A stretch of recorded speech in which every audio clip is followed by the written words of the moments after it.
You gonna say hi?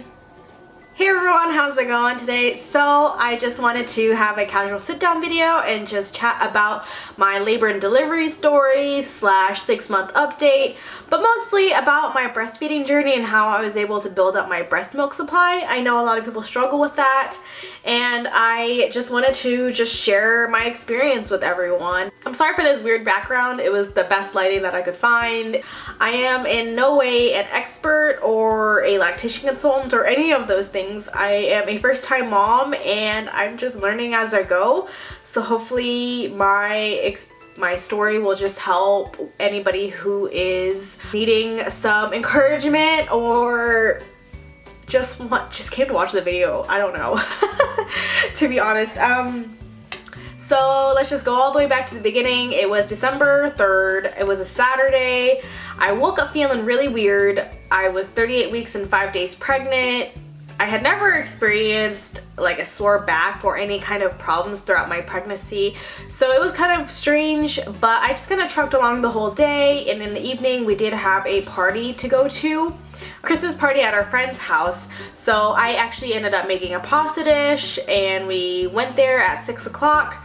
At around 7 o'clock, I had to go to the bathroom because I was drinking and eating a whole bunch of food. And I went to the bathroom and then I had actually lost my mucus plug, which was totally not something that you want to do at somebody's house. It was weird, which if you don't know what that is, just Google it. It happens, it's a thing.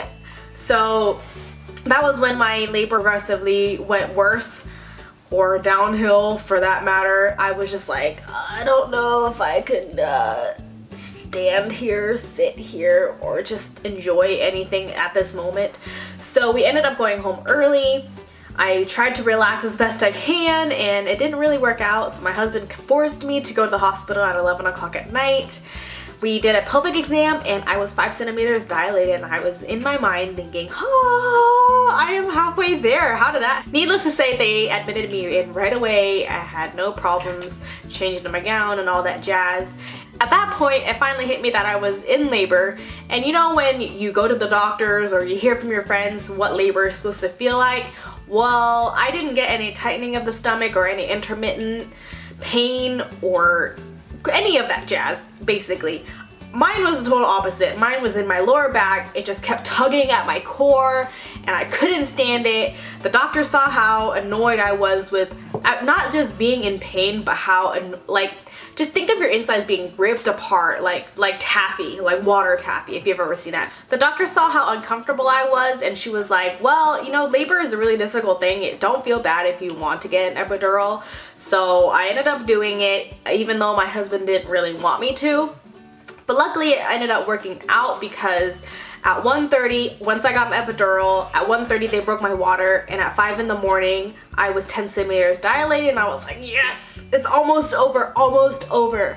So they had me push. I pushed for about 40 minutes, I think. I can't really remember. It's kind of like in a daze and confusion throughout the whole entire process. So I pushed and baby was not descending down through the birth canal. So then it was around 6-ish when we finally decided to take a break. Doctor came in and she told me there was 2 options. It was either I continue pushing and they helped me deliver through forceps, or I could do a C-section. Now, since I have a background in the medical field, I already knew the risks involved, so I decided to opt for a C-section just because I had a fever of 103 and I just kind of wanted to do it as quickly as possible, which ended up working out anyways because I did have the epidural. All they had to do was prep me for surgery. At 7:59 she was born. She was healthy. She was 7 pounds 2 ounces, 19 inches long, screaming away as per usual for a baby. We did skin to skin contact. It was great.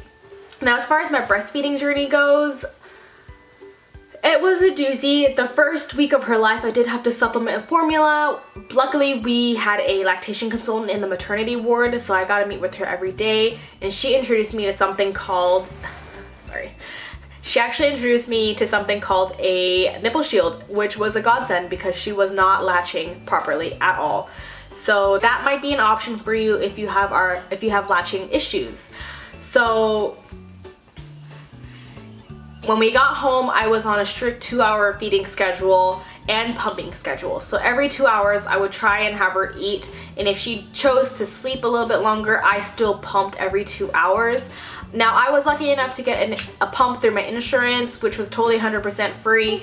So I got the Medela pump-in style, and since my hospital also did Medela parts, I got a whole bunch of free parts. So like I said, I did a 2-hour pump and feed schedule. So if she ate every 2 hours, I also pumped afterwards just to try and stimulate my breast for production. And I would pump probably 15 minutes every time. It was a lot of work in the beginning, but it ended up paying off in the end. In addition to that, I also purchased lactation cookie mix on Amazon. You can probably find it at Whole Foods or at your local health food store. And you could also make your own.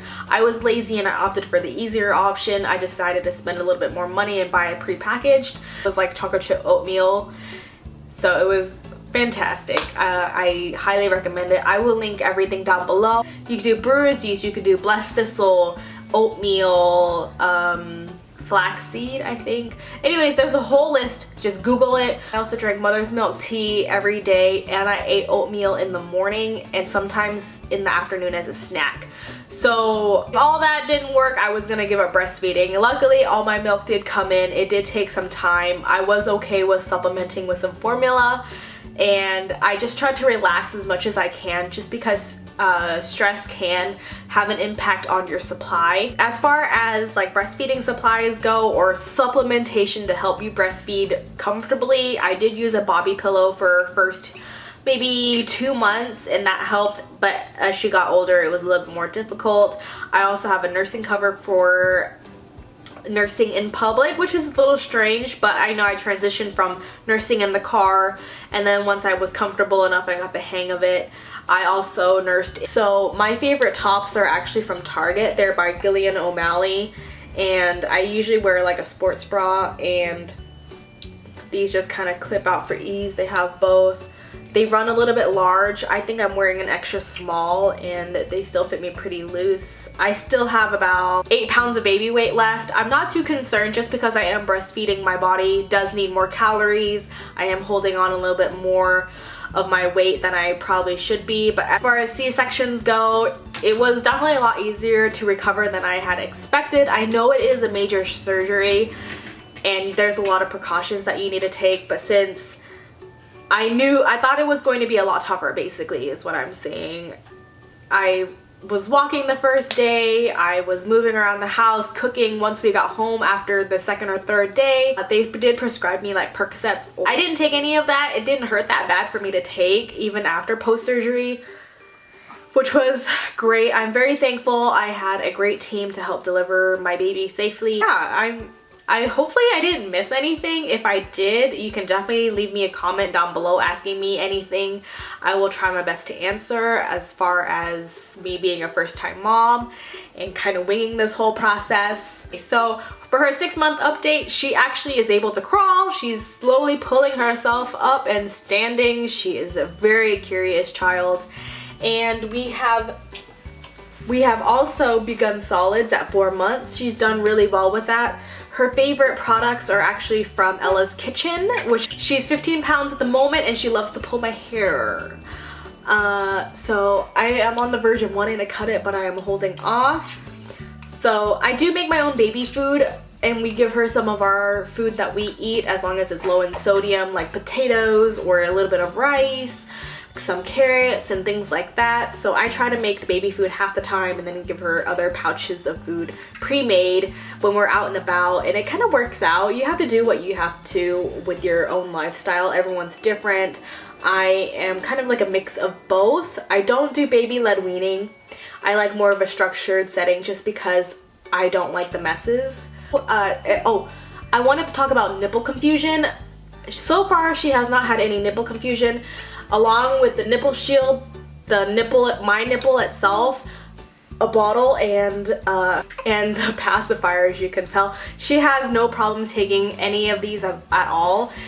Once again, I apologize if this was all over the place. I will leave a more cohesive, detailed explanation down below of everything that I had just covered. and I will see you guys in the next video. If you like this video, please thumbs up and subscribe. I will see you later. Bye!